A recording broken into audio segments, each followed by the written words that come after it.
Shalom, shalom peuple de Dieu de partout dans le monde, vous qui êtes connectés dans votre programme Étoile du matin, qu'il plaise à Dieu que nous partageons aujourd'hui, pas notre pensée, mais la pensée que Dieu a mise dans notre cœur pour que nous puissions le partager avec vous et que notre vie soit orientée en ce jour et que nous voyions la gloire de Dieu. C'est votre frère David Chams et je suis ici là-bas pour partager avec vous comme d'habitude et bon appétit et bon voyage. Alors aujourd'hui, il a plu à Dieu de nous parler sur un thème très important. Contente-toi de ce que tu as. Aujourd'hui, je te parle sur cela. Contente-toi de ce que tu as. Est-ce que c'est vrai? Oui, c'est vrai. Le Seigneur veut que tu te contentes de ce que tu as. Que tu te contentes de ce que tu as. Que tu n'aies pas des yeux figés vers les autres, mais d'abord sur toi-même. Ce qu'il t'a donné. Parce que je suis en train de croire que ce que Dieu ne t'a pas donné, j'aimerais le dire mieux, ce que Dieu ne t'a pas encore donné, ce n'est pas parce qu'il te refuse cela, mais c'est juste parce que son temps n'est pas encore arrivé. Mais ce qui est bien avec Dieu, c'est que quand il ne nous donne pas encore ce dont nous attendons, mais il ne nous laisse pas main vide, il nous donne au moins quelque chose. Voilà pourquoi il nous parle de se contenter de ce qu'il nous a donné, de ce que nous avons. Parce que personne n'a rien, vous serez d'accord avec moi, personne n'a rien. Tout le monde a quelque chose et reçu des dieux. Amen. Rappelez-vous de cet homme qui, la Bible nous dit, cette parabole que Jésus disait, c'est-à-dire on va enlever dans celui qui n'a pas et on ajoutera à celui qui a. Il y a des gens qui ont quelque chose mais qui pensent qu'ils n'ont rien. Et comme cela, le Seigneur viendra enlever ce que tu pensais être rien, mais que lui sait que c'est quelque chose pour ajouter à quelqu'un d'autre qui a déjà, mais qui a conscience de ce qu'il a. Est-ce que vous comprenez? C'est très important. Alors, le Seigneur veut que nous ayons en nous la mentalité de se contenter de ce que nous avons. Alors, je vais lire la parole de Dieu. Notre texte de base aujourd'hui, c'est Hébreux chapitre 13, verset 5. Hébreux chapitre 5, 13, verset 5 nous dit ceci. « Ne vous livrez pas à l'amour de l'argent.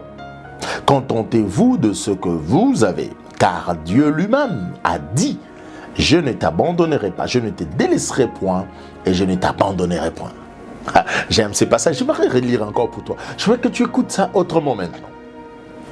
Hébreux chapitre 13, verset 5. « Ne vous livrez pas à l'amour de l'argent. Contentez-vous de ce que vous avez, car Dieu lui-même a dit « Je ne t'abandonnerai pas et je ne te délaisserai point. » Ici, c'est Dieu qui nous dit. Ne te confie pas, oh my God, ne te livre pas à l'amour de l'argent. Vous savez, il y a des gens qui ont tellement l'amour de l'argent en eux, tel que tout ce que vous leur dites, ça rentre, ça sort. Et ils sont prêts à tout pour l'argent. Ils sont prêts à tuer pour l'argent. Ils sont prêts à vendre même leur âme pour l'argent. Alléluia. Combien de personnes ont vendu leur âme aujourd'hui au diable à cause de l'argent? Parce que tu as besoin d'argent. Et tu vends ton âme parce que tu as besoin d'argent. Tu empoisonnes quelqu'un au travail parce que tu veux prendre sa place. Parce que tu as besoin d'argent, alors tu t'es prostitue. Parce que tu as besoin d'argent, tu vas derrière des femmes mariées. Parce que tu as besoin d'argent, tu vas derrière des mamans. Parce que tu as besoin d'argent. Parce que tu as besoin d'argent, tu n'as plus de paroles, tu n'as plus de mots à dire. Parce que tu as besoin d'argent. Tu as fermé ta bouche au nom de l'argent. Il y a même certaines églises où on ne sait plus condamner certaines choses au nom de l'argent. Amen. Alors ici, le Seigneur nous dit, ne vous livrez pas à l'amour de l'argent. C'est Dieu qui nous dit.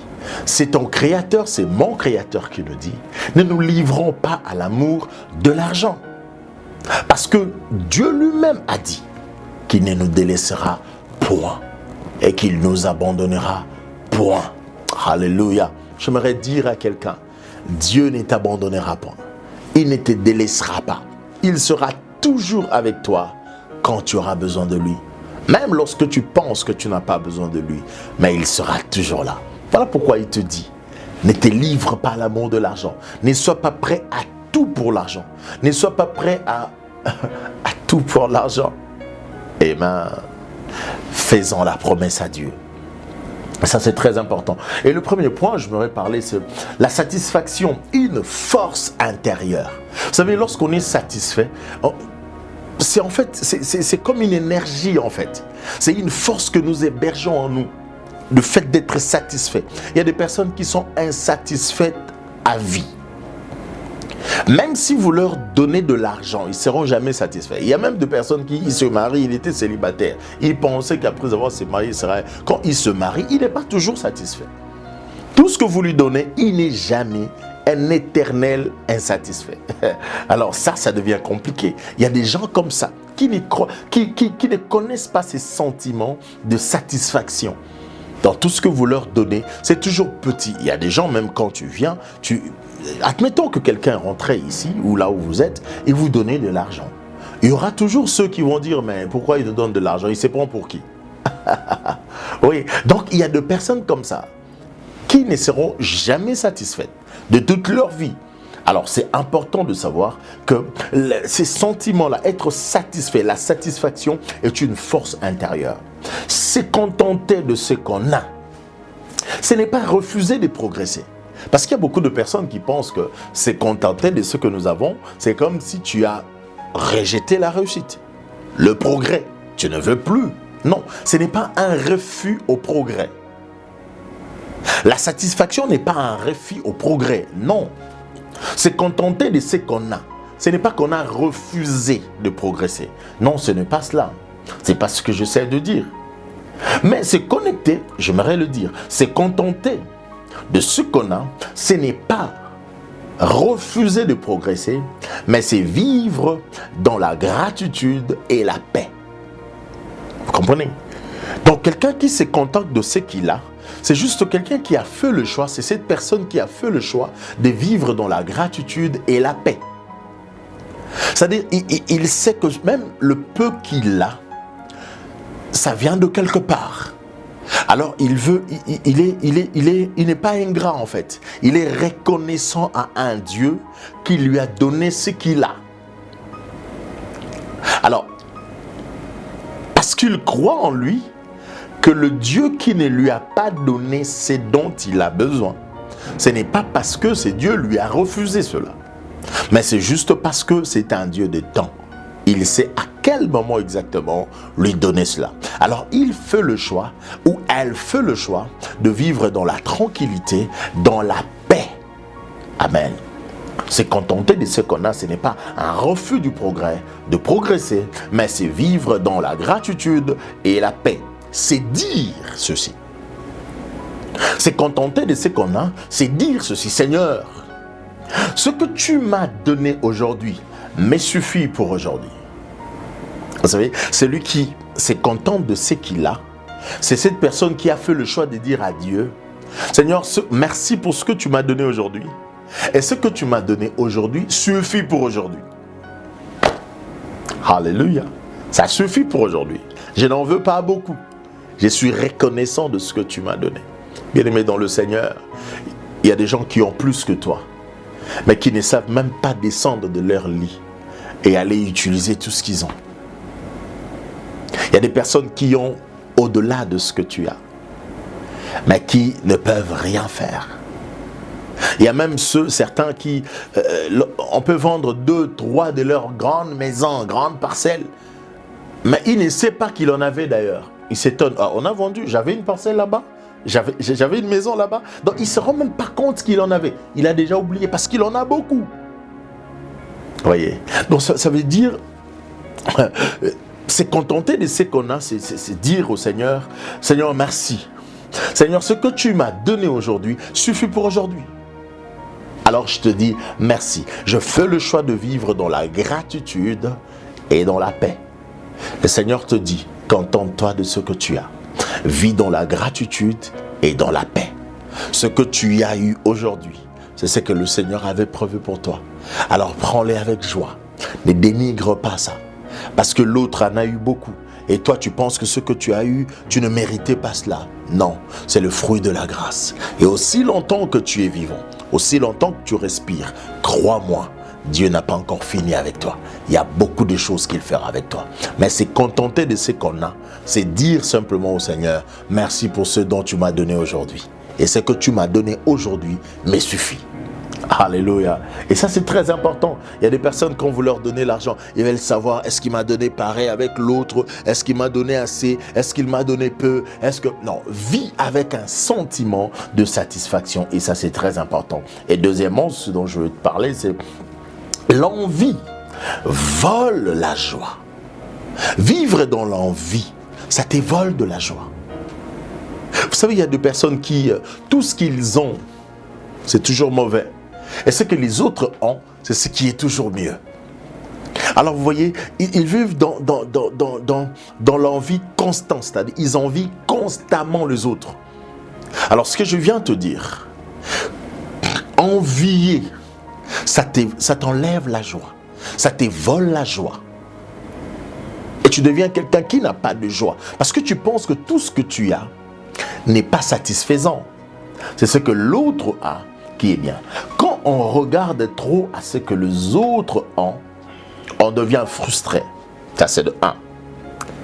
Amer, ingrat. Lorsque tu es trop figé dans ce que l'autre a, tu ne regardes que ce que l'autre a. C'est que c'est pas ce que tu deviens frustré. Tu deviens quelqu'un qui n'a plus de joie. Et tu es amer en ce moment-là. Et tu deviens ingrat. Parce que tu ne reconnais même pas le peu que tu as. Alors tu deviens une personne ingrate. Et ce qui n'est pas bon. 1 Timothée chapitre 6 au verset 6 nous dit ceci. La piété avec le contentement est un grand gain. La piété avec les contentements est un grand gain. Vous savez, il y a des gens qui sont purs, qui vivent dans la piété, mais qui ne se contentent pas. Non. Mais le Seigneur veut, il nous parle de ceci. La piété avec les contentements. C'est-à-dire, associé à ta piété, les contentements. Accepte ce que tu es. Accepte ce que tu as. Un jour, le Seigneur, depuis un temps, il me parle il me donne un message de parler à une catégorie de personnes qui ne s'acceptent jamais. Il y a des personnes qui, quand ils regardent leurs jambes, c'est toujours mauvais, c'est pas toujours bien. Lorsqu'ils regardent leurs mains, ils pensent que leurs mains, c'est pas joli. Et lorsqu'ils regardent sa tête, ma tête, pourquoi elle est comme ça? Lorsqu'ils regardent, donc, en fait, c'est vivre dans l'ingratitude. Voyez. Alors le Seigneur t'appelle à une vie de gratitude et de contentement. C'est très, très important. Et troisième point, pour aller finir, Dieu est notre source. Pas nos possessions. Dieu n'est pas nos possessions. Dieu n'est pas notre possession. Dieu n'est pas nos possessions. Dieu n'est pas ce que nous avons, ce que nous devons posséder. Dieu n'est pas nos avoirs. Non, Dieu n'est pas comme ça. Il ne faut pas donner cette image à Dieu. Dieu n'est pas ça. Dieu, par contre, il est notre source. Il n'est pas ce que nous avons. Il n'est pas nos avoirs. C'est pas lui nos avoirs. Non. C'est-à-dire, il est la source de toutes choses pour nous. La source de notre vie. La source de notre existence. Et la source de tout ce que nous désirons avoir. C'est lui. Alléluia. La vraie richesse, c'est la présence de Dieu dans la vie. Je veux que tu sois conscient de cela, que la vraie richesse dont tu as besoin, c'est la présence de Dieu dans ta vie. Voilà la plus grande richesse. Alors vis en paix, même si tu n'as pas, même si tu as cherché que tu n'as pas encore trouvé, mais garde ta paix, vis dans la paix, parce que la plus grande richesse, c'est la présence de Dieu en toi. Alléluia. Et ça, c'est très, très important. La plus grande richesse, c'est la présence de Dieu dans la vie. Même si tu manques de certaines choses, tu n'es pas seul. Le plus grand bonheur de ma vie, c'est lorsque je sais que je ne suis pas seul. Le plus grand bonheur de ma vie, c'est lorsque je sais que je ne suis pas abandonné. Le plus grand bonheur de ma vie, c'est lorsque je sais, même quand ma mère m'abandonnerait, même lorsque mon père m'abandonnerait, mes frères, mes sœurs qui occupent des positions élevées, ceux qui peuvent, qui ont le moyen pour m'aider, mais ils m'ont laissé tomber. Lorsqu'ils me laisseront tomber, ma joie, mon contentement, c'est sur toi, Jésus. Je vais me contenter de toi. Je vais vivre dans la paix, car ma paix, c'est toi, Jésus. T'avoir, c'est tout avoir. Alléluia. Jésus, Jésus, avoir la présence de Dieu en toi, frère. C'est une garantie que tu n'es pas seul. Il est toujours avec toi. Il a dit à Josué, ne t'ai-je pas dit, prends courage, fortifie-toi, car je serai avec toi. Je t'abandonnerai jamais, je te délaisserai jamais. Je serai toujours avec toi, comme j'ai été avec Moïse. Il n'abandonne pas. Nous avons un Dieu responsable qui n'abandonne jamais. Alléluia. Et je m'en vais conclure rapidement. Contente-toi aujourd'hui. Remercie Dieu pour ce que tu es. Et fais-lui confiance pour ce qu'il va faire dans les jours à venir. Contente-toi de ce que tu es. Dis merci à Dieu pour ce que tu es. Dis merci à Dieu pour ce que tu as. Et fais-lui confiance pour ce qu'il fera dans les jours qui viennent. Laisse que le Seigneur nous bénisse dans le nom de notre Jésus-Christ. Alors contente-toi de ce que tu as, car tu n'as jamais été seul. Dieu est avec toi. Au nom de Jésus. Amen.